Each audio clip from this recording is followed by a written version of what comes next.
সালাম খবর জানি না কিসের অনেকদিন পর বন্ধুদের বাড়িতে দাওয়াত, সবাই বেশি করে খা।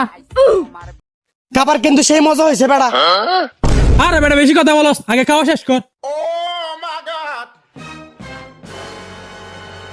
তোকে ধন্যবাদ বন্ধু এত সুন্দর আয়োজন করার জন্য। ঠিক আছে তাহলে আমরা যাই, ভালো থাকিস।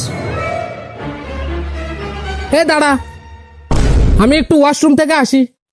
তাড়াতাড়ি যা বেটা, তোর বলছিলাম কম খাইতে। ইতে ওয়াশরুমে গেছে, এখন আসতেছে না কেন?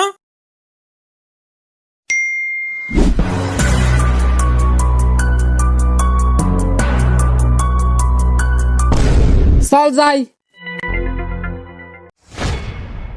কিরে বেড়া, তুই তো গেলি কালি হাতে, আসলি পলিথিন একটা নিয়ে। ঘটনা কি কিছুই তো বুঝতেছি না। কিরে পলিথিনের ভিতরে এগুলা কি? আরে বেটা আর বলিস না, ঈদের পর থেকে পেটে সমস্যা, ডাক্তার বলছে পরীক্ষা করতে হবে, তাই পায়খানাগুলো পরীক্ষা করতে নিয়ে যাচ্ছি। ये क्या हो गया? ये क्या सुन रहा हूँ मैं? डायलॉग भूल गया, सॉरी। ধর বেটা, এই জন্য তো বলতেছি নতুন পায়খানার গন্ধ করতে করতেছে। হইলো বেটা, হইলো এটা।